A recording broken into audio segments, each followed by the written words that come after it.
Stan Lee was one of the best comic book writers. I mean, he authored comical universes into existence, which is out of this world. He is most prominently known for the Avengers. One superhero group that hasn't been as prominently reported on is the Fantastic Four. Their movies, actually. Bear in mind, I will not consider the 2015 movie because that one was such a huge disappointment and a waste of time as well as money. So, as far as I'm concerned, it doesn't exist. If you guys want me to make a video on that, you can comment down below and I'll make sure to make one. The first Fantastic Four movie was released back in 2005 and it was slightly a commercial success, so much so they decided to make a sequel. I recently watched it because that's one of the few Marvel movies I had not watched yet at that moment, and I was wondering how come they have not been formally introduced into the MCU yet, because Reed Richards mirrors Tony Stark by like 100, and for some reason I feel like they would get along so well and would vibrate at the same frequency because of their innovative natures as scientists. Can I just say, this movie hit it off right away. Despite the bad, the characters, Mr. Fantastic was portrayed by Ian Grufford, Susan Storm by Jessica Alba, Human Torch by Chris Evans, the lovely Captain America, and Thing by Michael Chilkis. When I watched the movie, the plotline made sense, and a lot of people during the time, which is back in 2005, 2004, got along with it because that's what people expected from movies, and that's just how movies were back then.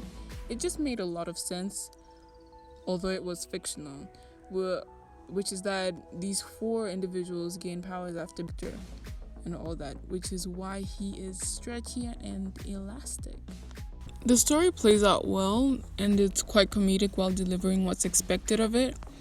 Stan Lee made a four film after one that was never officially released back in the 90s.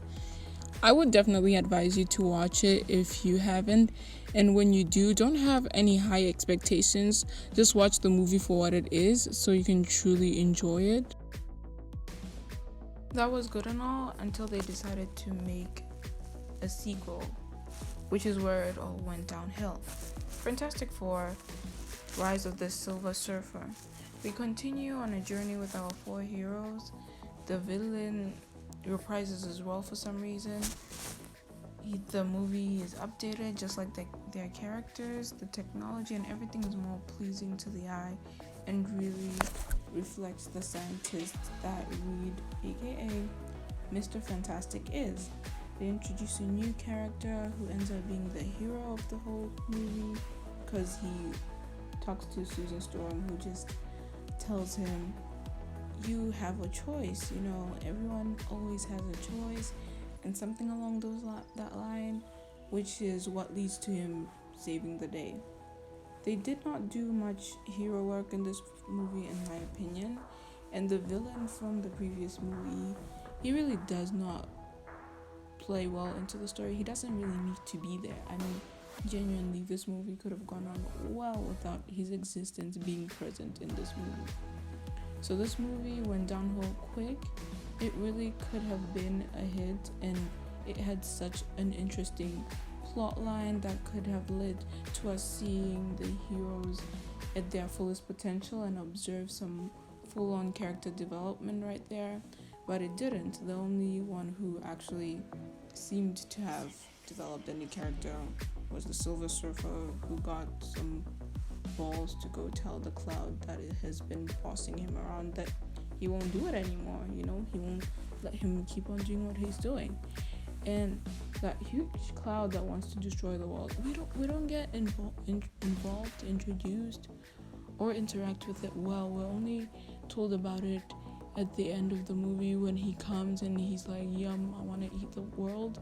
And he doesn't even eat the world, because then that's when the Silver Surfer, he goes in and he's like, I won't let you do this, or something along that line again. And then, the movie ends.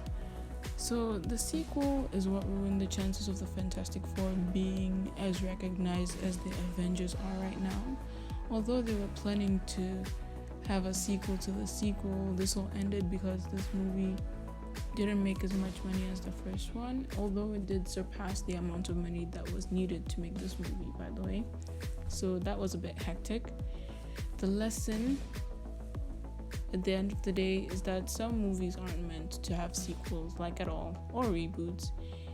And never ever have high expectations for movies, because you're likely to be more disappointed. So I think it's better to arrive and be like, whatever happens, and I think you'll enjoy the movie much more, like I did.